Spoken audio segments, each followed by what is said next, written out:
$20 million on furniture in the Pentagon, or $100,000 on a Steinway piano in the Pentagon. No one's talking about getting rid of the Pentagon just because there's waste, fraud, and abuse, right? That would be unreasonable, Mr. Kaplan. You agree? No one's talking about getting rid of those agencies. Right, of course, right? So it would be, and that's where the disconnect is here, is that somehow because this agency, no different than all the other agencies, we could sit, HUD, Department of Agriculture, we could go through them, right? There's waste, fraud, and abuse, and we owe it to the American people, by the way, to eliminate that waste, fraud, and abuse. There's no excuse for that, okay? We owe it to them. But in the search of trying to eliminate waste, fraud, and abuse doesn't mean we should get rid of an entire agency. No, we should eliminate the waste, fraud, and abuse from those agencies, because all of these agencies still have important functions. Obviously, the Pentagon, we're not going to get rid of the Pentagon, even though they haven't been able to pass an audit 8 years in a row.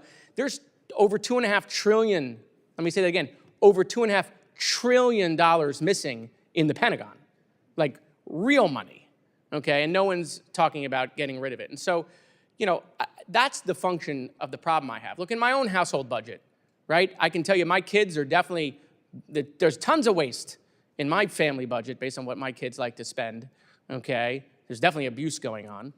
And based on the amount of boxes that show up in my house every day, my wife is definitely committing fraud, okay? But the point is, I'm not getting rid of these people, right? What am I gonna do? I'm gonna sit them down at the kitchen table and I'm gonna say, we need to spend less, right? What are we spending on? We didn't have that conversation here with USAID. We never got to say, hey, look, these programs, delete them. These things, get rid of them, okay? Every other agency somehow is getting that benefit of the doubt, right? We're giving that benefit of the doubt to the Pentagon. I want to end with this. Now that these functions are going to move over to the State Department, all right, Mr. Kaplan, do you think the State Department has the resources, the personnel to do all of this oversight, the grant oversight, to the capacity to handle all of this without adding more personnel to the State Department?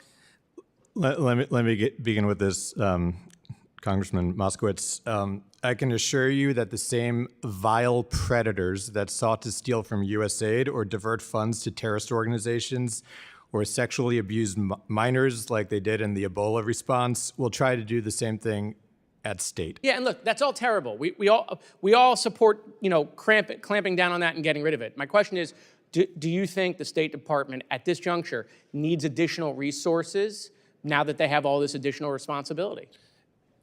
Contrary to media reports, foreign assistance programs are not dead, and there are billions and billions and billions of dollars now being spent and administered by not only State Department, my but time is up. I'm just trying to get an answer. So, okay, yes, I'm with you. But do you now think that now that that is all moved over to the State Department, do they need more resources to limit the fraud, waste, and abuse? Because otherwise, aren't we going to wind up in the same situation where there's going to be fraud, waste, and abuse because we're not investing in that oversight? Maximum oversight is essential, and that's what we brought as the IG for USAID. And when you have billions going out in complex emergency environments and money spent overseas in areas controlled by terrorist organizations and any armed group, you need adequate staffing, people, good monitoring, and an effective IG to oversee and investigate any misuse of those funds.